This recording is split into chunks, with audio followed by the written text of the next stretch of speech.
I'm back. And already, na-attach ko na siya dito. Ito na siya. Naka-parallel, hindi siya parallel actually.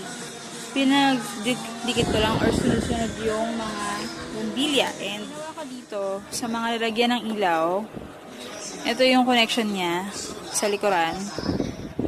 Para hindi na siya naka-parallel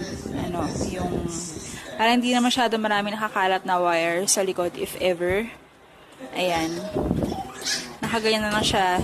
Isang mahaba. And then, nag-leave ako ng space like this one para dun sa laktaw, dun sa ibabaw ng mirror.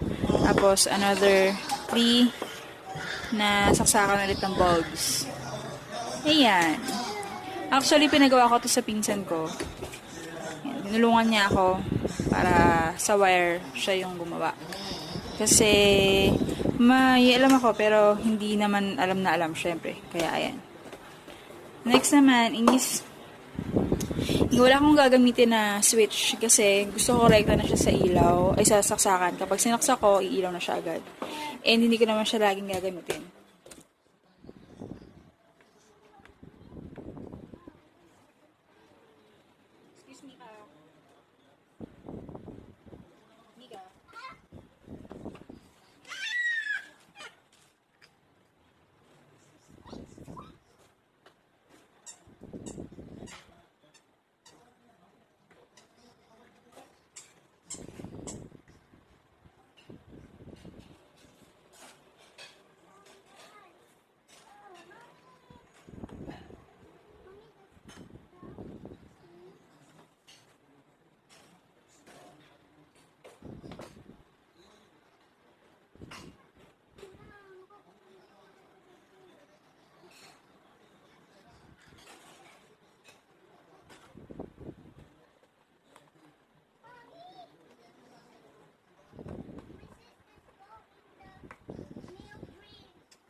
Lumove ko siya sa side sa loob para hindi pangat to.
Yan.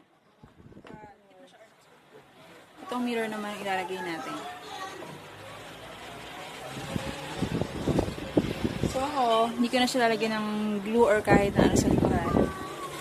Screw lang ang gagamitin ko. Ito lang siya.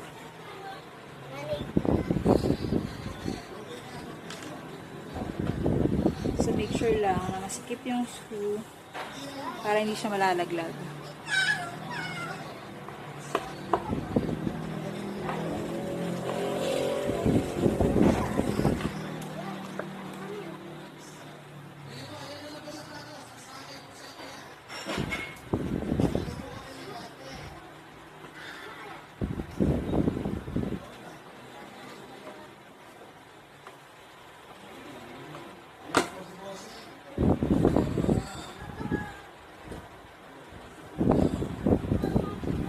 Dalawa dito sa baba. And going to put sa sides din. Isa dito. Tsaka isa dito. Then, and then.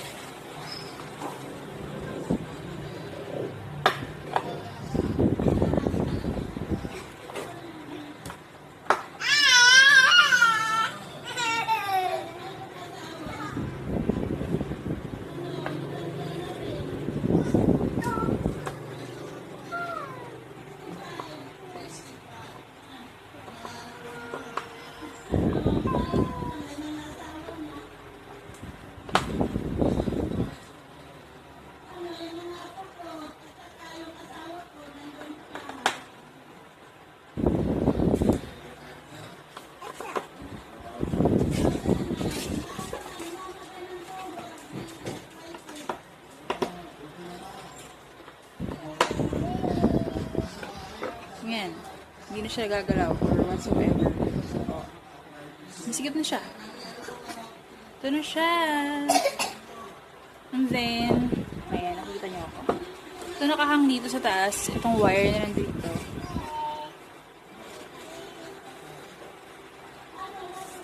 Gagamitan ko siya nito para hindi siya nakalabas. Ayan. Ito yung tsura niya. Para siyang upuan. Yan. Ayan. Ito na siya ngayon. Hindi pa siya tapos actually. Pininturahan ko yung aking mirror. Kaya ganyan siya. Pilox yung ginamit ko. Ito yun. Papakita ko. Wait lang. This is what I used. Yan na siya. Pagka walang ilaw, pag hindi naka-on, and ayan na siya. Kapag may lights, it is too bright for me. Kaya, bababasan ko siya yung dalawa sa gitna. Okay na sa akin yung 4 lights. Yan. See that? Okay na siya. That's all. Thank you for watching.